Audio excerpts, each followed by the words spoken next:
We are back here on Girl Talk. Once again, we have a great cast of characters. Gloria Laco is here. Pardon me, Lori Jones is here. We're talking about Thanksgiving this weekend. I'm very looking forward to it. But your Thanksgiving, you two, is not like most. Not like most. We have a lot of guests on Thanksgiving. You've got to tell everybody what you do. It's really the community Thanksgiving, and you've got some fun stories to share about your son, but also what you do. It's amazing. You set quite a big table. Yes, you do. We do, actually. This actually is the 13th year for the annual community. Lucky 13. Lucky 13 is what we're saying. So how did all this start, and what are you actually doing? What does the community Thanksgiving look like?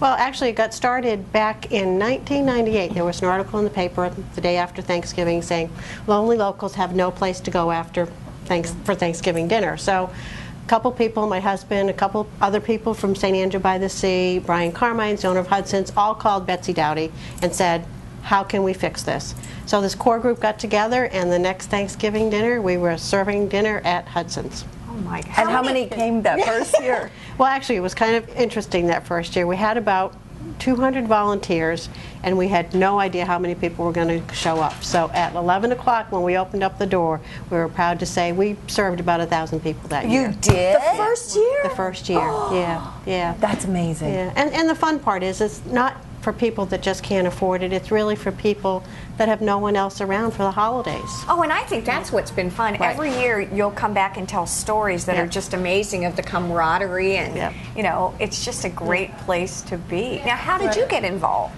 About 6 years ago, there was a need for a volunteer coordinator to help get the volunteers, and so I said, yeah, sure, we'll do it. Figured it was Figured it'd be easy. 200 volunteers. Easy. And probably after 400 phone calls later or so, just truly being on the phone. Yeah. And but I tell you what sold it for me was that day.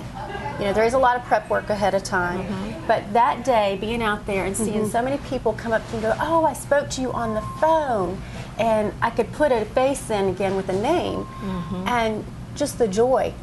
That day is just so wonderful, both for those people being served, I feel, and as for the volunteers and for myself. How does it work? Are there seatings? Do you call for reservations? Well, the first year we tried reservations, and that kind of didn't work because you have all these people in line, and it's like, oh, well, I had reservations at 12. Well, we're sorry. So now it's just come, stand in line, enjoy the music. Trillium's going to be there. We've got a face painter there for the kids, and just hang out. I mean, you're looking over Skull Creek. What a better place to be. So, and actually right about now, Hudson's is probably, the turkeys are being cooked. I was going to say, how far in advance do they get going? How many, do you know how many turkeys do you I want to say about serve? 80 at least. Wow. Start a couple days ahead. Do you have like volunteer turkey carvers? We do. We do actually. Yep. There you go. Including Brian Carmine's the owner of Hudson's. He's always back there. That's one of his favorite jobs to do. You've got a really good group, don't you? Yeah. If people want to get involved for next year, what do they do? Well, they call Lori. Yeah. They call, and it's also on Hudson's website, as well as St. Andrew United Methodist Church, on their website as well. So every year we put out the volunteer phone number, and they'll start calling. When do you start getting all of those details pulled together? How early in the season? Early September? Yeah. September. Yeah. By October. We try to get it in some of the publications by October so people can start calling to make her job a little less hectic. Yeah. I mean, usually the first week of October, she's like, has it always been this slow this time? And then the next day it's like, okay, the phone hasn't stopped ringing. Do you find that people who have volunteered once come back year after year after year after year? Absolutely. Now, if I volunteer, do I volunteer to be a carver or a hostess? Yes. Or what are some of my options?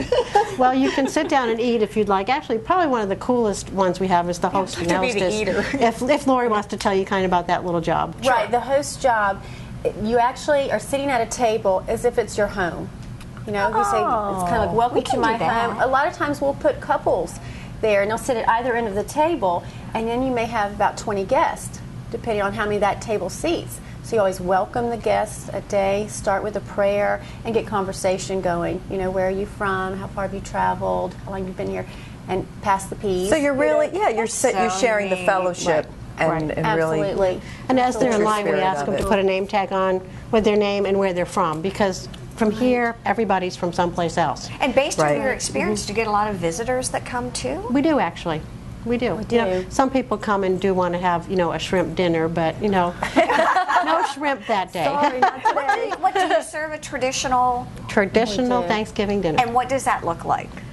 Roast turkey, ham, sweet potato See, I'm putting you on the casserole, spot. cranberry, Mashed potatoes with gravy. mashed potatoes with gravy, green beans, an assortment of holiday pies. That's really what I was. I was So, waiting yep. for all that just to get to good You were stuff. getting to the good exactly. stuff, right? Do they serve M&Ms? Yeah, exactly. You know what I find amazing? Oh, excuse No, me. go ahead, please. But I was thinking the volunteers that come from out of state.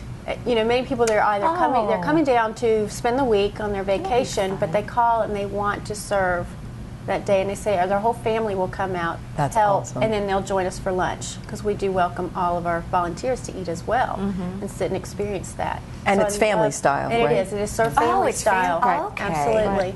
So I get calls from all over the country. And the best thing, I mean, the main purpose of this is the money that is raised that day, donations are accepted, goes to the Deep Well Project. Oh, and they need, So, and they a need lot of that, support, especially, yeah. you know, this year with not having Dove Street and, you know, their budget, and just with the economy, there's a lot more need out there for their services. So, I am so proud Yeah. to know you. Yeah, I mean, you how guys are cool. amazing. Yeah, aren't you? It's just amazing. I mean, that is. It's really We neat. talk about our community, but then when we actually get to see you and talk to you, of course, I see you every day. Yes.